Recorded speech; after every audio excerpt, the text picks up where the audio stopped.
Welcome back. The global landscape for climate action is changing. The United States just announced plans to limit CO2 emissions from its fleet of more than 1,600 power plants.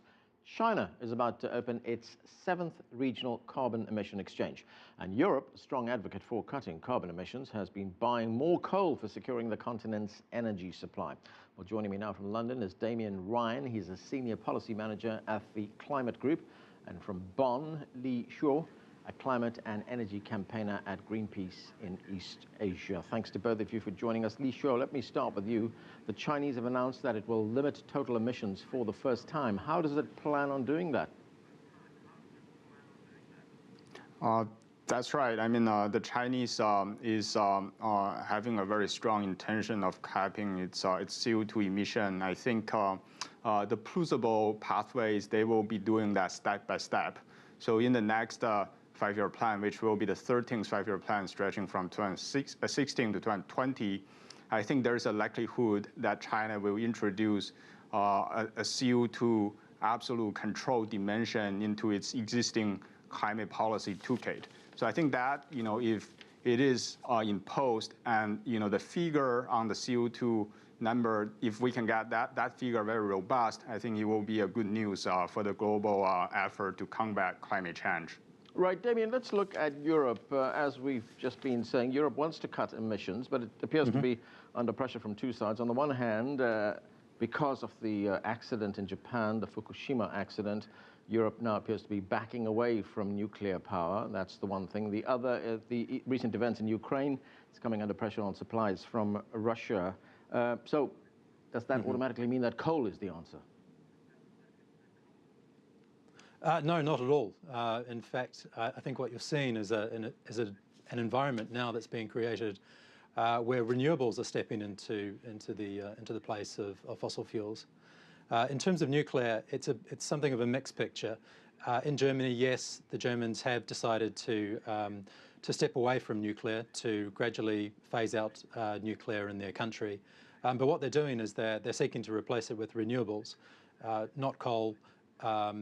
And we're seeing the benefits of that already. But you say not coal. The European Union has increased coal imports from the United States, something like 350% over the last decade.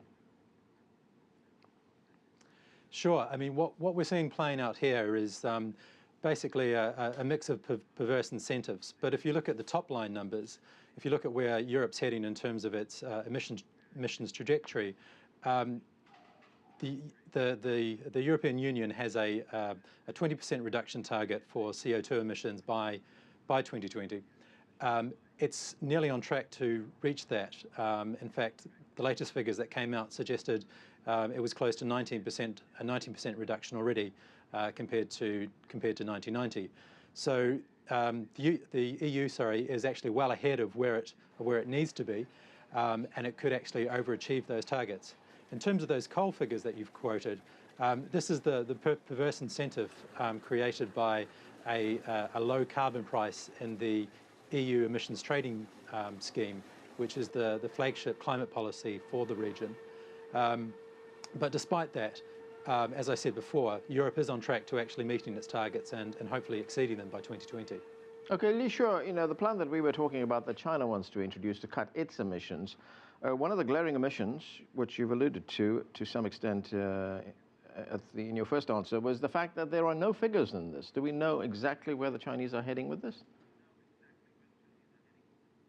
No, I mean, we don't know yet the figure, but I think, if you look at the context of China's climate and energy governance, they do tend to follow a very pragmatic approach in terms of, laying out their plan step by step. So I think the natural and very important next step is to introduce this CO2 absolute control dimension into the overall climate toolkit.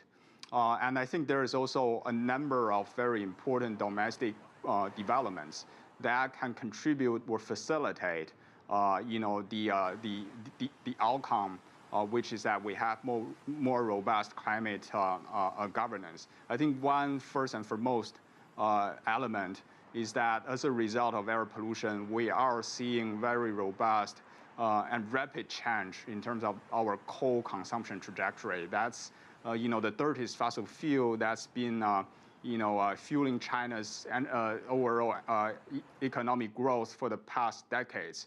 We are seeing a significant slowdown of coal consumption growth rate. So I think that will definitely contribute to China's further climate action. And I'm very hopeful, in particular, in the next 5 years to see some more progresses. Right, those domestic concerns that you talk about, there's a great example cited by Bloomberg News, which looked at the city of Taiyuan in Shaanxi province. It's a city that supplies coal mining equipment. Demand is down. Growth in that city has been revised from 12% to something just over 1%. It's sort of 0.01% right now. So it is going to have an effect. I mean, any kind of reform as far as emissions are concerned, as far as climate change is concerned, is going to affect Chinese growth, isn't it? Isn't that a concern for the government?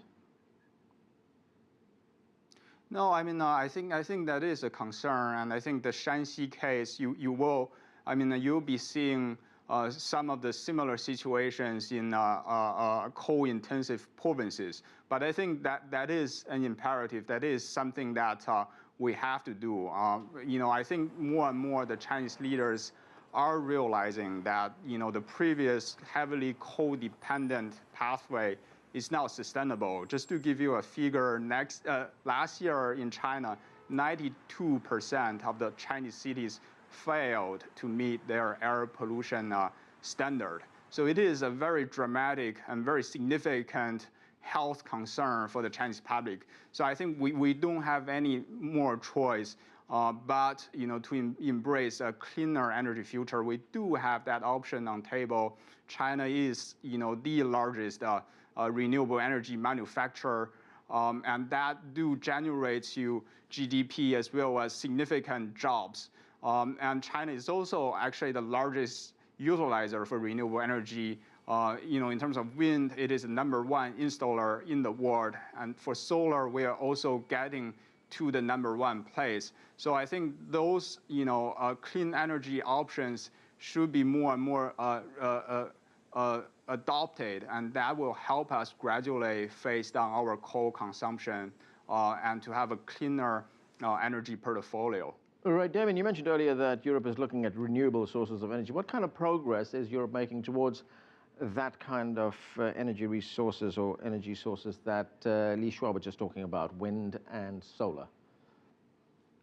Yeah, sure. Well, it varies across across Europe, but there's been some amazing progress, really. If you look at Denmark, for example, last year they generated 1/3 of their electricity from wind power. Now, a few years ago, people said that would be impossible, but even with the current system, they've managed that level of penetration. And as smart technologies come in for controlling the grid, there's an expectation that that level of renewable energy penetration could be much higher. Just in Germany, in the last few weeks, we saw another record level of renewable energy. This was on a quiet day, admittedly, but the country generated 70% of its electricity from renewables, from a combination of wind and solar generation. Germany's really leading the way across Europe. For the last decade or more, it's had what it's called the Energiewende, or energy transition policy. And the aim of that is to basically decarbonize electricity in Germany. And the Germans have basically driven the demand for solar in particular, for solar panels. And that's helped drive the explosion in production within China, which in turn has driven down the price. And that's really the key thing, is the dramatic reductions in renewable energy technology. You mentioned Bloomberg a few years ago, in fact last year, they came out with papers showing that wind energy, for example, is the lowest cost new build source of electricity in a range of countries, including parts of Europe. So, the changes are phenomenal, and you can look at a number of other analysts as well, from Deutsche Bank to Citigroup. They've all come out in recent months, actually, over the last year or so, saying that solar photovoltaics as a source of electricity are going to be the world's #1 source of new electricity, perhaps as early as 2016, 2017, but definitely by the end of 2020. Right, Damian, where does Europe stand on things like fracking? You know, I know there's been a fair amount of opposition here in the United States because of environmental concerns, the fact that fracking is being used now in the United States, but where does Europe stand on that? Again, it's a mixed picture, depending on where you are in Europe and the politics involved. If you look at here in the UK, the UK government is particularly keen to open up the estimated reserves for fracking.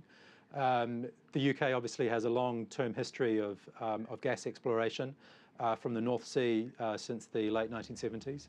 So there is a history of gas exploration in the country. Right. But it's a different story, I guess, with fracking because of the fact that it's much more local and it's under people's houses, or at least that's how it's perceived.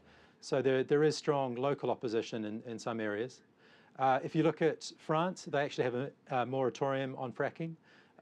If you look at further east, Poland, particularly interested in fracking, obviously driven by changes in the situation in Ukraine, concerns over energy security, dependence on Russian gas, and obviously the political history that Poland has. They are particularly keen, as I said, to exploit their shale gas. Okay, Li Shuo, I've just got a little time left, about 30 seconds. I'm wondering if you could tell us, what are the long-term plans in China for energy sources? Does China need to move away from industries that use a lot of coal for its energy? No, I think it's increasingly getting clear that we definitely need to ramp down our reliance on coal.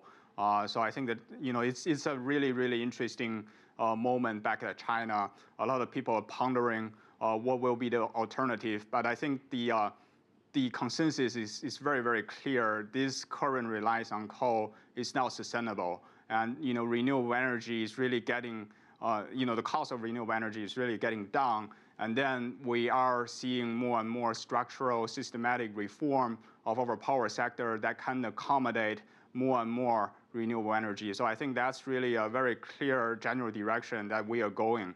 Okay, thank you. Li Shuo in Bonn, Damian Ryan in London. Thanks to both of you for joining us.